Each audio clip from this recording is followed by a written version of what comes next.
Okay, this is a picture of both houses for the Jews. I've tried to keep it as simple as possible because there are so many dates that are important in here that the first thing I want to do is just show the interplay of the 490s and the 1000s. I've tried to draw it somewhat to scale. The blue period here is voting period for unbelievers. Same thing here. It's really important to see that. Okay, David becomes king during the voting period for unbelievers, and that's really important because now Israel is a crowned nation, so people can vote with their feet.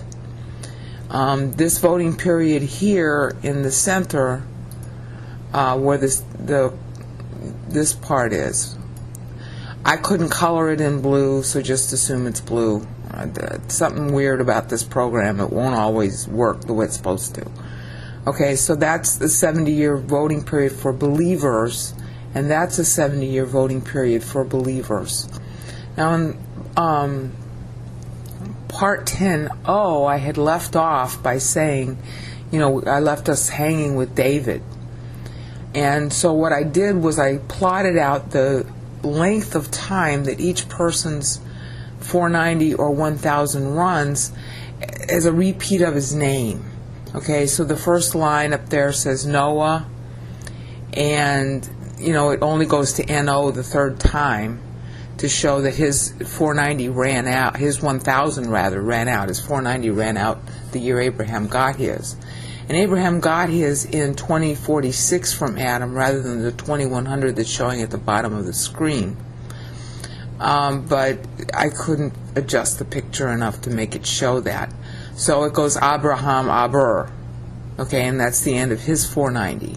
And then the third line, Abraham, Abraham, Abraham, Abra, shows the limit of his 1000 time grant.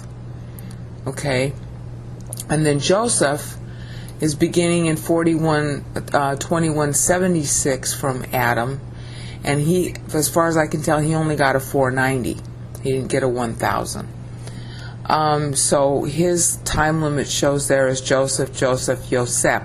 And you'll notice right where the P is, and Yosef, is where Moses begins. And they do begin in the same year. That's the year 2666 from Adam.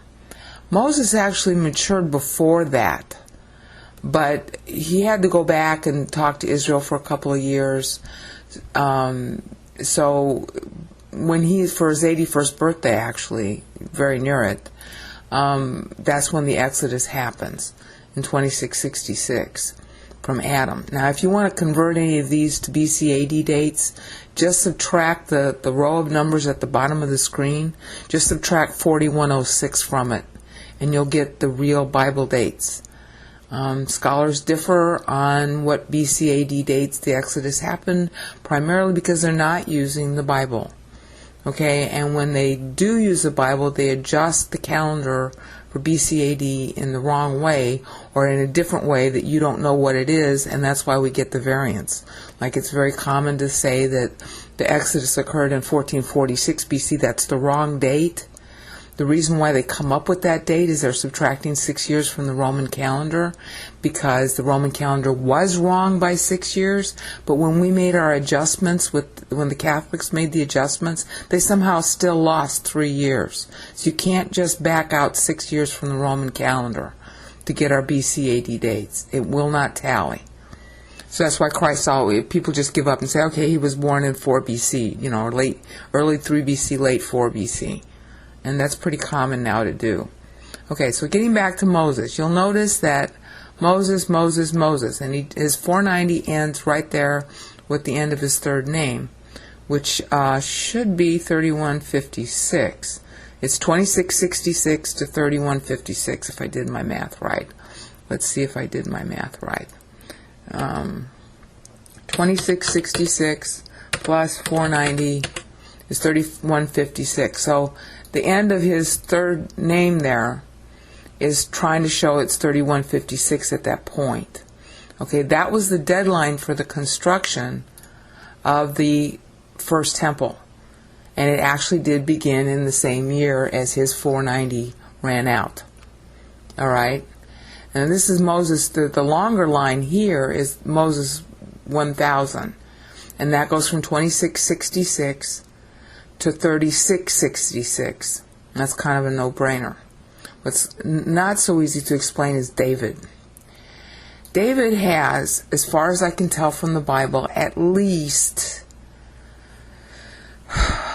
7 important dates that the Bible tracks as far as blessing by association goes.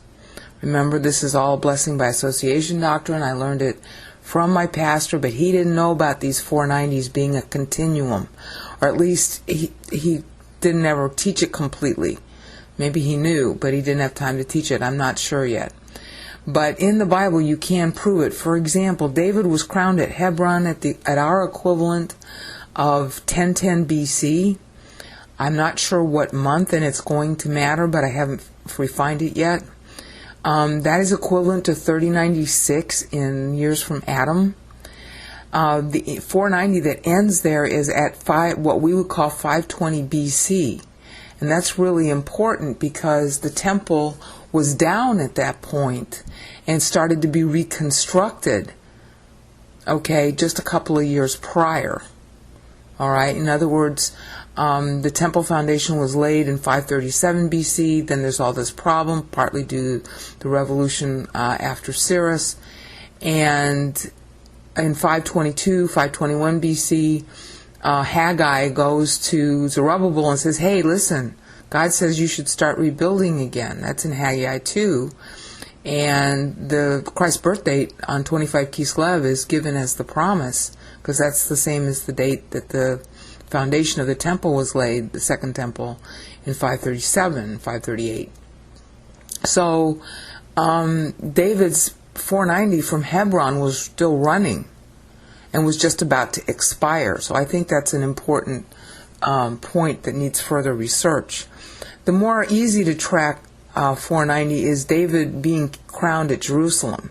Here he was crowned at Hebron, okay? And here he's crowned at Jerusalem. That was 7 years later, and that's really important because there is a time debit due to the fact that there was a 7-year civil war. David lived 7 extra years because of that. I will be covering that in future videos.